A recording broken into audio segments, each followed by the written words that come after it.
The number you have dialed has been changed. Assalamualaikum warahmatullahi wabarakatuh. Alhamdulillah, puji syukur kita curahkan ke hadirat Allah, di mana atas rahmat dan karunia-Nya kita dapat menyelesaikan video pembelajaran kali ini. Salawat serta salam tak lupa pula kita curahkan kepada Nabi besar Muhammad Sallallahu Alaihi Wasallam. Di tengah pandemi saat ini, proses pembelajaran kita terhambat. Kita melakukan pembelajaran secara daring. Namun, walaupun dengan keadaan seperti ini tidak menggoyahkan semangat kita dalam belajar. Baiklah, perkenalkanlah kami dari kelompok 4 akan mencoba mempresentasikan hasil diskusi kami yang berjudul lipid. Sebelumnya, anggota kelompok kami yaitu saya sendiri, Sinta Wulandari sebagai moderator. Selanjutnya rekan saya, Nabila Ramadhani Arfi, Nova Ramadhani, Tasya Nofriyanti, Rahmi Yeti, Yuni Fatmandini, dan Wilda Meriza.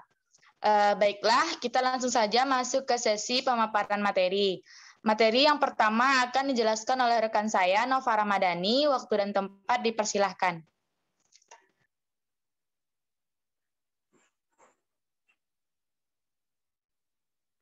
Baik, terima kasih kepada moderator.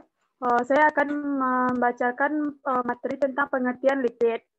Lipid adalah sekelompok senyawa heterogen termasuk lemak, minyak, steroid, lilin, dan senyawa terkait yang lebih terkait dengan fisik daripada sifat kimianya. Lemak disimpan dalam jaringan adiposa, di mana ia juga berfungsi sebagai isolator termal di jaringan dan di sekitar organ tertentu. Lipid nonpolar bertindak sebagai isolator listrik, memungkinkan progresi cepat gelombang depolarisasi sepanjang milian saraf. Lipid diangkut dalam darah dikombinasikan dengan protein dalam partikel lipoprotein. Lipid memiliki peran penting dalam nutrisi dan kesehatan dan pengetahuan tentang biokimia. Lipid diperlukan untuk memahami banyak kondisi biomedis penting, termasuk obesitas, diabetes mellitus, dan aterosklerosis. Penggolongan lipid. 1. Lipid sederhana termasuk lemak dan lilin yang merupakan ester asam lemak dengan berbagai alkohol. A. Lemak. Ester asam lemak dengan gliserol. Minyak adalah lemak dalam cairan. B. Lilin. Ester asam lemak dengan berat molekuler lebih tinggi, alkohol monohidrat. 2. Lipid kompleks adalah ester asam lemak yang selalu mengandung alkohol dan satu atau lebih asam lemak, tapi memiliki gugus lain. Mereka dapat dibagi menjadi 3. A. Lipid kompleks lainnya. Ini termasuk lipid seperti sulfolipid dan lipid amino. Lipoprotein juga dapat ditempatkan dalam kategori ini. Glikolipid. Glikosfigolipid mengandung asam lemak, spigonesis, dan karbohidrat. C. Fosfolipid mengandung residu asam fosfat. Mereka sering memiliki basa yang mengandung nitrogen, misalnya kolin, dan substituen lainnya. Dalam banyak fosfolipid, alkohol adalah gliserol, tetapi dalam sifosfolipid yang mengandung gugus amino. 3. Lipid non terbentuk dari hidrolisis sederhana dan lipid kompleks. Mereka termasuk asam lemak, gliserol, steroid, dan alkohol. Aldehida lemak banyak badan keton, vitamin dan nutrien yang larut dalam lemak dan hormon. Beberapa di antaranya, misalnya asam lemak bebas, gliserol, juga bertindak sebagai lipid prekursor dalam pembentukan lipid sederhana dan kompleks karena tidak bermuatan asiliglycerol.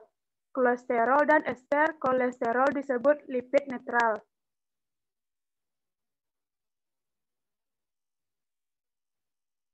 Sekian dari saya kembalikan kepada moderator.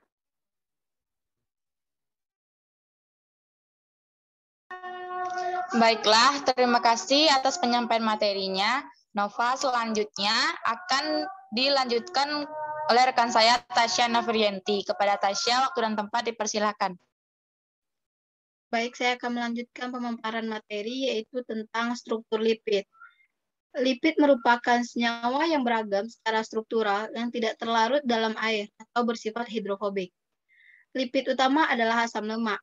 Trias gliserol atau trigliserida terdiri dari 3 asam lemak yang diesterifikasi menjadi karbohidrat gliserol. Fosfoasil gliserol atau fosfogliresida atau fosfolipid serupa menjadi triagliserol tetapi mengandung fosfat sebagai pengganti asam lemak.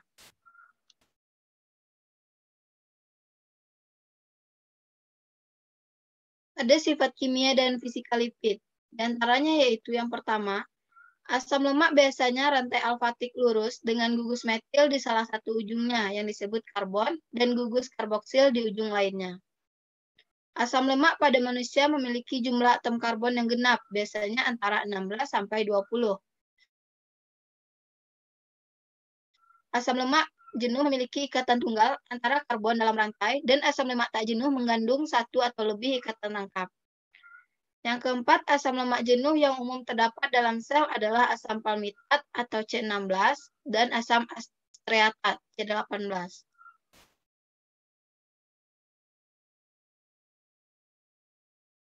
Yang kelima, sifatnya yaitu ada titik leleh asam lemak meningkatkan dengan panjang rantai dan menurun dengan derajat ketidakjenuhan. Jadi, asam lemak memiliki banyak ikatan rangkap, seperti yang ada pada minyak nabati yang berbentuk cair pada suhu standar atau kamar, seperti dalam lemak mentega yang berbentuk padatan. Lipid dengan titik leleh yang lebih rendah adalah lipid banyak cairan pada suhu tubuh dan berkontribusi pada fluiditas seluler membran. Selanjutnya yaitu tentang pencernaan lipid. Triasil gliserol adalah lemak utama dalam makanan manusia. Terdiri dari 3 lemak. Asam yang diesterifikasi menjadi tulang punggung gliserol. Pencernaan terbatas lipid ini terjadi di mulut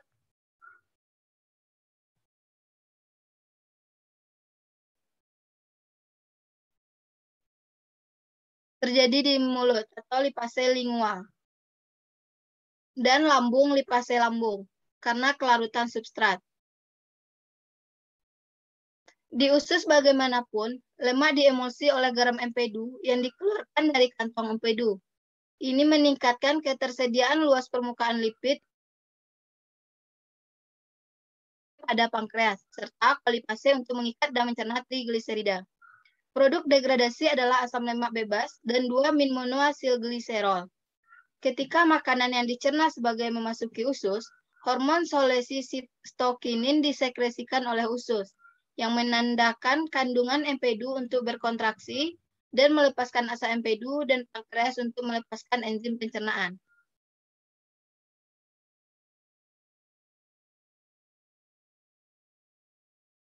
Selain triasilgliserol, fosfolipid, kolesterol, dan kolesterol ester, kolesterol yang diesterifikasi menjadi asam lemak terdapat dalam makanan yang kita makan.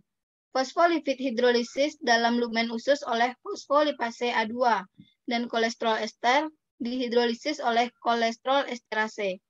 Kedua enzim ini disekresikan dari pankreas. Dan pada sel epitel usus mensintesis ulang triasilgliserol dari lemak bebas asam dan 2-min-monoagliserol dan mengemasnya dengan protein, apoliprotein, B-48 fosfolipid, dan ester kolesterol menjadi partikel lipoprotein yang larut dikenal sebagai kilomikron. Kilomikron ini disekresikan ke dalam getah bening dan akhirnya berakhir di sirkulasi, di mana mereka dapat mendistribusikan lemak makanan ke semua jaringan tubuh. Sekian, moderator. Terima kasih penjelasan materinya, Tasya. Penjelasan selanjutnya akan disambung oleh rekan saya, Rahmi Yeti. Kepada Rahmi, dipersilakan. Baiklah, terima kasih moderator. Saya akan melanjutkan pemaparan materi dari rekan saya tadi. Selanjutnya tentang absorpsi dan transport membran dari lipid. Asam lemak terdapat di dalam tubuh, terutama sebagai ester dalam lemak dan minyak alami, tetapi ditemukan dalam bentuk tidak esterifikasi sebagai asam lemak bebas atau bentuk transport dalam plasma. Asam lemak yang terdapat dalam lemak alami biasanya mengandung jumlah atom karbon yang genap. Rantai mungkin jenuh atau tidak mengandung ikatan rangkap, atau tidak jenuh mengandung satu atau lebih ikatan rangkap.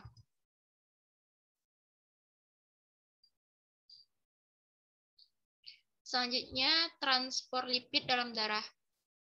Kolesterol merupakan salah satu senyawa yang disintesis dalam tubuh manusia dari unit 5 karbon bercabang dengan satu ikatan rangkap yang disebut unit isoprenil.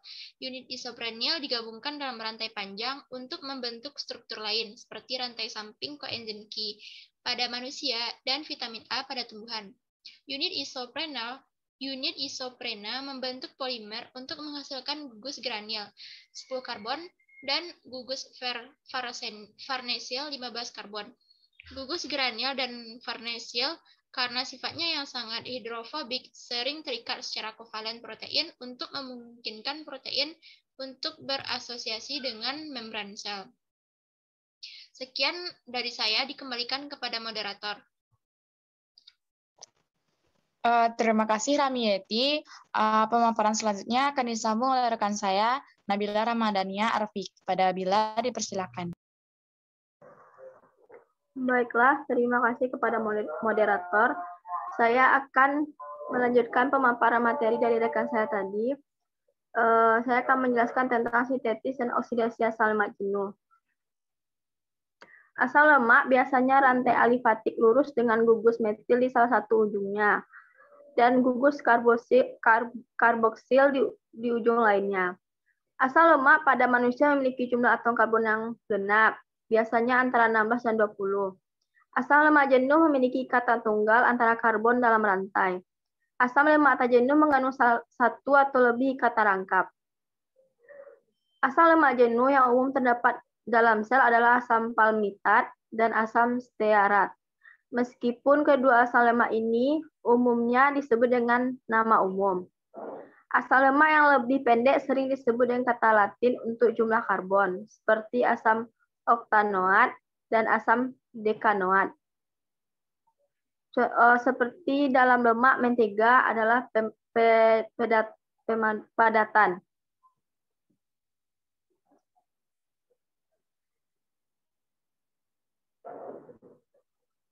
Titik lele asam lemak meningkat dengan panjang rantai dan menurun dengan derajat ketidakjenuhan. Jadi, asam lemak dengan banyak ikatan rangkap seperti yang ada dalam minyak nabati, berbentuk cair pada suhu kamar, dan lemak jenuh asam, seperti dalam lemak mentega, adalah padatan.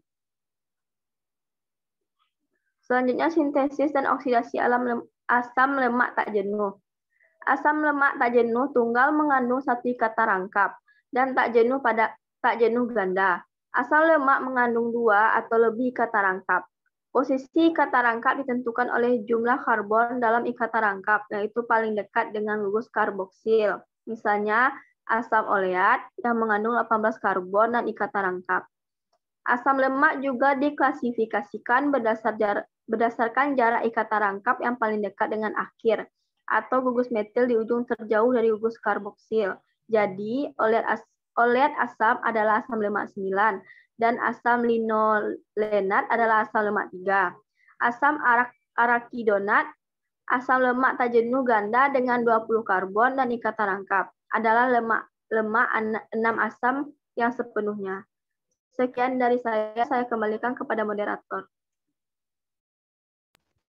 Terima kasih Nabila. Selanjutnya akan disampaikan oleh Wilda Meriza. Kepada Wilda dipersilakan. Baiklah, terima kasih kepada moderator. Di sini saya akan menjelaskan mengenai metabolisme badan. Secara keseluruhan, asam lemak yang dijelaskan dari gliserol adiposa itu adalah sebagai bahan bakar utama bagi tubuh saat kita berpuasa. Asam lemak ini sepenuhnya teroksidasi menjadi CO2 dan H2O oleh beberapa jaringan.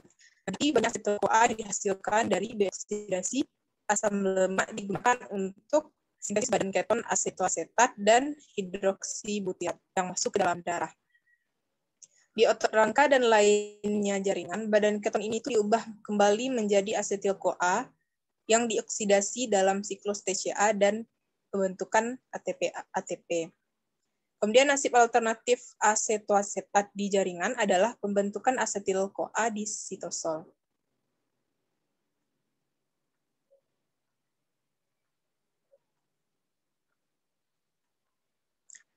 Lanjut, kita akan membahas yang pertama, itu adalah bagian sintesis badan keton. Di hati, badan keton disintesis dalam matriks mitokondria dari asetil-CoA yang dihasilkan dari oksidasi asam lemak. Tiolase reaksi oksidasi asam lemak yang mengubah asetil-CoA menjadi dua molekul asetil-CoA, yaitu adalah reaksi reversibel. Meskipun pembentukan asetil-CoA bukanlah arah yang disukai, oleh karena itu ketika kadar asetil-CoA tinggi, reaksi ini dapat menghasilkan asetoasetil-CoA untuk sintesis badan keton. Asetoasetil-CoA akan bereaksi dengan asetil-CoA menghasilkan 3-hidroksi 3-metilglutaril koenzim A, HMG-CoA. Enzim yang mengkatalis ini reaksinya adalah HMG-CoA sintase. Dalam reaksi jalur selanjutnya, HMG-CoA liase mengkatalis pembelahan HMG-CoA untuk membentuk asetil-CoA dan asetoasetat.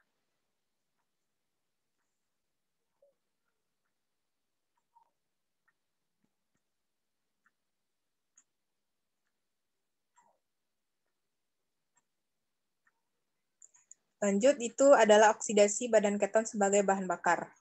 Asetoasetat dan hidroksibutirat dapat dioksidasi sebagai bahan bakar di sebagian besar jaringan, termasuk otot rangka, otak, sel-sel tertentu dari ginjal, dan sel-sel mukosa usus. Sel mengangkut asetoasetat dan hidroksibutirat dari darah yang bersirkulasi ke dalam sitosol dan ke dalam matriks mitokondria. Di sini, beta-hidroksibutirat dioksidasi kembali menjadi asetoasetat oleh hidroksiburat dehidrogenase. Reaksi ini menghasilkan NADH. Langkah selanjutnya, konversikan asetoasetat menjadi asetil-CoA. Di mitokondria, asetoasetat diaktifkan menjadi asetoasetil-CoA oleh submisil CoA. Asetoasetat-CoA transferase, seperti namanya, CoA ditransfer dari submisil CoA. Zat antara lain siklus TCA menjadi asetoasetat.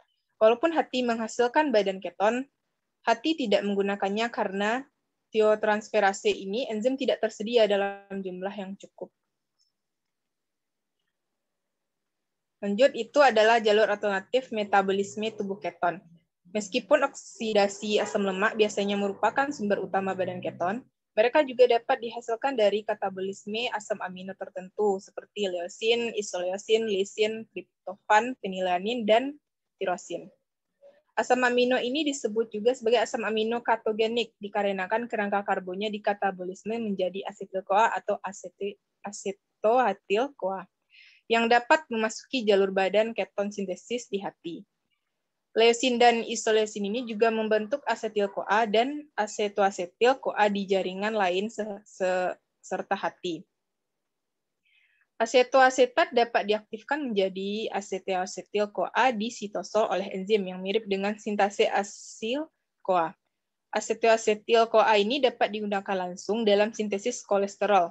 Ini juga dapat dibelah menjadi dua molekul asetil-CoA oleh tiolase sitosol.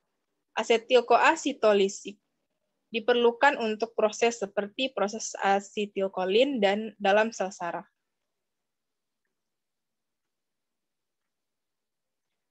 Lanjut, itu adalah ketogenesis terjadi pada tingkat oksidasi asam lemak dalam hati. Di bawah kondisi metabolisme yang terkait dengan tingkat asam lemak yang tinggi oksidasi, hati menghasilkan sejumlah besar asetoasetat. D3-hidroksiburat. Asetoasetat terus-menerus mengalami dekarboksilasi spontan untuk menghasilkan aseton. Nah, ketiga zat secara kolektif dikenal sebagai badan keton atau juga disebut sebagai badan aseton. Nah, aseton itu sendiri adalah produk ilmiah yang karena mudah menguap dapat dikeluarkan melalui paru-paru. karena ada sintesis aktif tetapi sedikit pemanfaatan badan keton di hati, sementara mereka tuh juga digunakan tetapi tidak diproduksi di jaringan ekstrahepatik. Ada aliran bersih senyawa ke jaringan ekstrahepatik.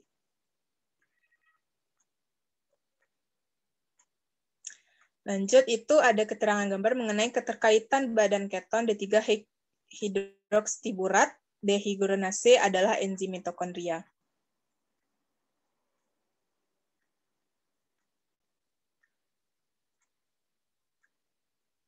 Kemudian gambar selanjutnya itu menjelaskan mengenai pembentukan, pemanfaatan, dan ekskresi badan keton, yaitu jalur utama yang ditunjukkan oleh panah yang padat.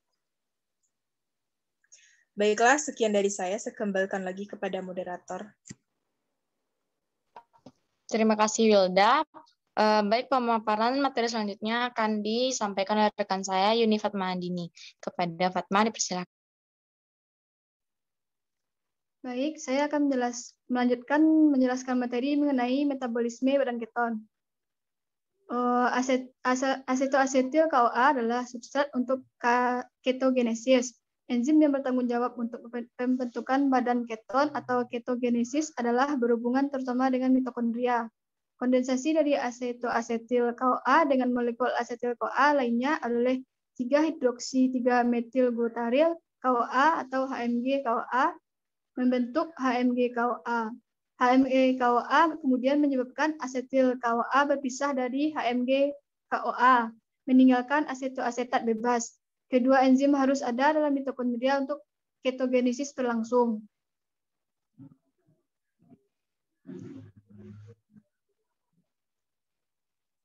Berikut merupakan jalur ketogenesis di hati. Dapat dilihat pada gambar berikut. Selanjutnya, badan keton berfungsi sebagai bahan bakar untuk jaringan ekstrahepatik.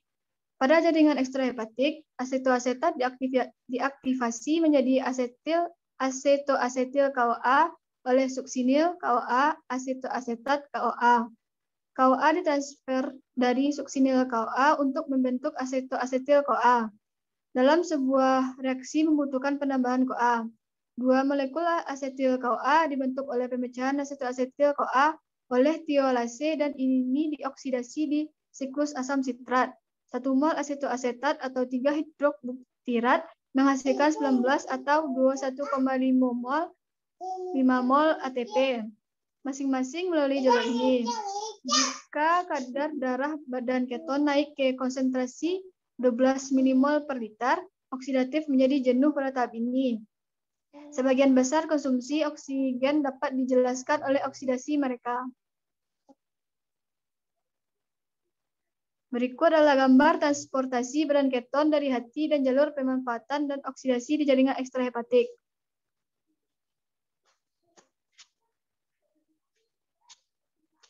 Selanjutnya, ketogenesis diatur pada 3 langkah penting. Yang pertama, FFA adalah prekursor badan keton di hati. Keduanya dalam kondisi makan dan puasa.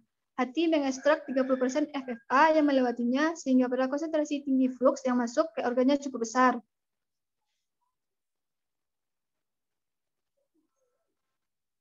Berikut adalah gambar regulasi ketogenesis. Simbol 1 ke simbol 3 menunjukkan 3 langkah penting dalam jalur metabolisme asam lemak bebas atau FFA yang menentukan besarnya ketogenesis. Langkah ketogenesis yang kedua yaitu setelah diambil oleh hati, FFA dioksidasi menjadi CO2 atau keton tubuh atau diesterifikasi menjadi triacylglycerol dan fosfolipid. Ada regulasi masuknya asam lemak ke dalam jalur oksidatif dengan karnitin, palmitoyl transferase, dan sisa asam lemak yang diambil di esterifikasi. Berikut merupakan gambar regulasi oksidasi asam lemak rantai panjang di hati. Efek regulasi positif dan negatif diwakili oleh panah rusak dan aliran substrat dengan panah padat. Selanjutnya, langkah ketogenesis yang ketiga, pada gilirannya asetil CoA yang berbentuk pada beta oksidasi dioksidasi dalam asam sitrat siklus asam atau memasuki jalur ketogenesis melalui aetoasetil CoA untuk membentuk badan keton. Ketika kadar FFA serum meningkat secara proporsional, lebih banyak asetil CoA yang dihasilkan dari pemecahan diubah menjadi badan keton dan lebih sedikit dioksidasi melalui siklus asam sitrat menjadi CO2. Ketogenesis sebagai mekanisme yang memungkinkan hati untuk mengoksidasi peningkatan jumlah asam lemak dalam batasan sistem fosforilasi oksidatif yang digabungkan erat.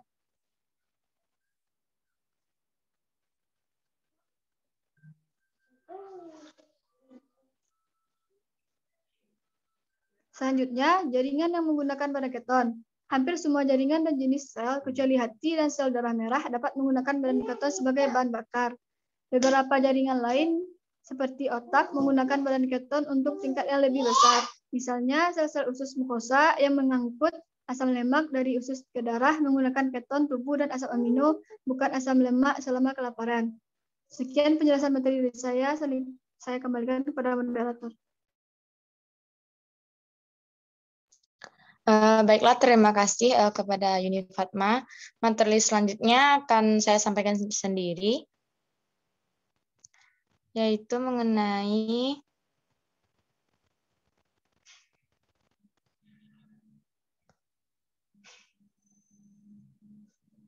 materi selanjutnya itu mengenai gangguan pada metabolisme lipid. Meskipun kolesterol mungkin paling dikenal oleh kebanyakan orang karena sifatnya hubungan dengan aterosklerosis dan penyakit jantung. Ia memiliki banyak esensial peran dalam tubuh. Ini adalah pendahulu dari sejumlah besar yang sama pentingnya steroid yang meliputi asam empedu, hormon adrenokortikal, jenis kelamin hormon, vitamin D, dan glikosida jantung. Sesemua steroid memiliki inti siklik. Serupa menyerupai fenantena atau cincin A, B, dan C, di mana cincin siklopentana yaitu D terpasang. Posisi karbon pada inti steroid diberi nomor seperti yang ditunjukkan pada gambar. Penting untuk disadari bahwa dalam formula struktural steroid, A cincin heksagonal sederhana menunjukkan cincin 6 karbon yang sepenuhnya jenuh dengan semua valensi yang dipenuhi oleh ikatan hidrogen, kecuali ditunjukkan sebaliknya. Hanya itu saja bukan cincin benzena. Semua ikatan rangkap ditunjukkan seperti itu. Sisi metil lantai ditunjukkan sebagai ikatan tunggal yang tidak terikat pada ujung yang lebih jauh atau disebut dengan metil. Ini terjadi biasanya pada posisi 10 dan 13, merupakan atom C19 dan 18. Rantai samping pada posisi 17 biasanya terjadi seperti pada kolesterol. Jika senyawa memiliki satu atau lebih gugus hidroksil dan tidak ada karbonil atau karboksil kelompok, itu adalah sterol dan namanya berakhir di ol. Berikut merupakan gambarnya.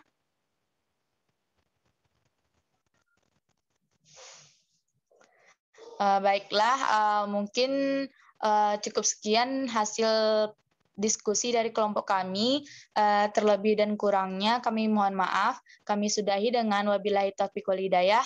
Wassalamualaikum warahmatullahi wabarakatuh.